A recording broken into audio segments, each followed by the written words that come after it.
good evening, and happy holidays. Hope you're doing well. There might be some of you out there that look at my channel and see this.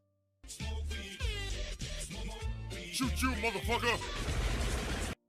Is that accurate? Well, yes, but actually, yes. Some of you out there might have wondered at some point. How and why the hell do you manage to spend your time and money doing stupid shit? Also, hello, it's me, your brother. Can I have Forma, please? And that's a fair question. How? Honestly, it doesn't matter, so don't worry about it. Why? That's a different story. Sit back and listen. The 1000 Form of Oban saga pretty much demonstrated how much time I have on my hands, as well as multiple others, because obviously I could never have done that alone.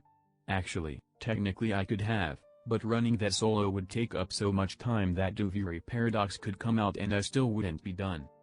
Interestingly enough, I intended 1000 Form of Oban and the check your inbox meme to be a one-off thing.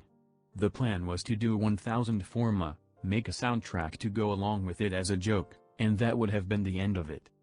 That didn't go according to plan, of course.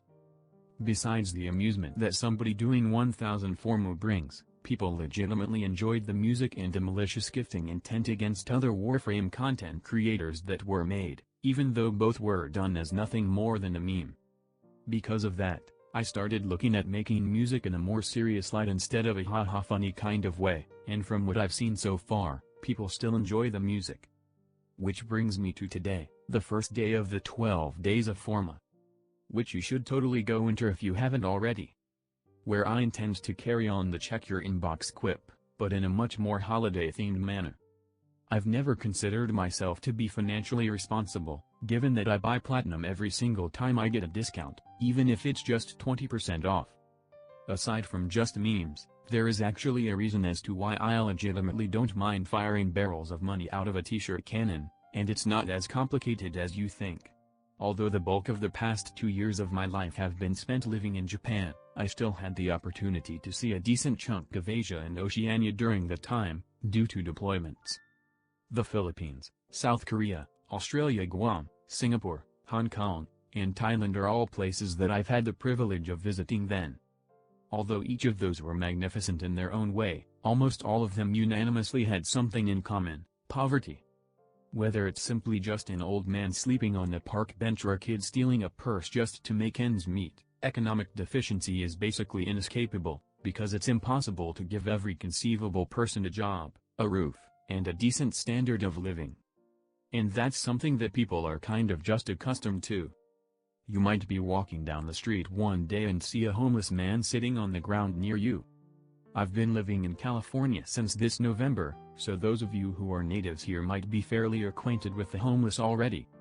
You might give him your spare change if you have any, or you might simply find an excuse to turn around and walk away just to avoid a social confrontation. Either way, it's natural to feel bad in circumstances such as those, because witnessing somebody be less fortunate than you with your own eyes isn't exactly a pleasant feeling. At the same time, it's natural to feel anxious around the homeless, because being greeted by a sudden voice late at night while you're out alone isn't exactly a day-to-day occurrence. If anything, that just sounds like the setup to being mugged or kidnapped. I wouldn't bring up the possibility of a late-night encounter if it didn't happen to me, which it did. A little over 2 weeks ago I was out in town until late at night, as I was attending a semi-formal party, because an acquaintance of mine had recently gotten engaged. I left alone at just before midnight, because the trolley system here doesn't run 24/7, and considering the weather at the time was slightly chilly, I refused to return home walking. I pulled out my phone and started messing around on my Discord to kill time until the next trolley would arrive. And nothing really happened until a random voice made itself known a few feet behind me, which scared the absolute shit out of me to say the least. If he hadn't apologized immediately for scaring me, I wouldn't have stopped trying to run away, as my natural assumption was, this is the part where I get robbed. The voice in question belonged to a guy who I initially thought was just another homeless man, given that he had extreme facial hair and clothing that looked years old. He didn't reek of alcohol. His eyes weren't bloodshot or red, and he made no attempt to hide his hands, so although it wasn't exactly a nice introduction, the man didn't look to be trying to be threatening. In a Spanish accent, The man explained that he had gotten off work very late because he had just pulled overtime, the reason for that being that his wife had recently been hospitalized due to having a stroke, and although he was working longer hours to help pay it off, the sheer cost was eating him up.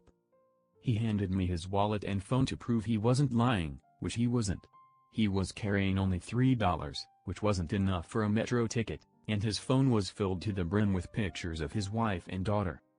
My first thought was that he just wanted me to buy him a ticket so he could go back home, but then he pointed to a nearby ticket terminal and said, "I'm tired, hungry, and I'm busting my fucking ass. But I just want to see my wife right now." Although the circumstances were very unfamiliar for me, that wasn't an unreasonable request. I handed him back his phone and wallet and asked him to wait. A standard all-day pass was $6, and that's what I was going to get until I noticed that a 30-day option was available for a little over $70. Although I could simply get him a ticket just like he asked, that would only solve his problem for today, I thought. The thought of him having to rely on the charitableness of other people just to go back home made me very uncomfortable, not only because people in general are about as predictable as a Chinese firecracker, but because he had a family to look after. I might understand the stress of working overtime, but I can't understand or relate to the stress of being a father. So, I made up my mind. I bought the 30-day pass and handed it to the man. After explaining that it would last him for the next month, he immediately pulled me in for a very awkward hug and started crying. Although there's nothing wrong with a grown man being emotional, having somebody more than twice your age start crying for a stranger just feels sad, for lack of a better term. I've never seen anyone older than me cry so openly. Not my dad, not my mentors, and not anyone else I've ever met.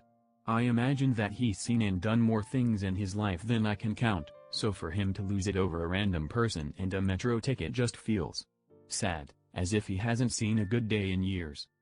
Even now, meeting that man has kind of stuck with me, partly because of the experience, and partly because for days after that, I felt indescribably happy.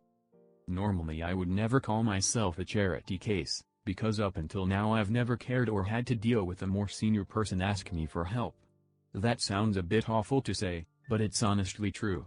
Given that I almost never interact with somebody in real life who can be called poor or struggling, caring about anyone in that regard is something I've never done or even thought about before. Even though all I did was give a random man money, the feeling of knowing that you allowed somebody else to have a slightly better day is gratifying, to say the least. And now, the check your inbox meme kind of continues. Although I like to say that I do it because I enjoy watching people suffer with Forma, which is true, a more accurate statement would be, "Shut up and take my money!" Thanks for listening.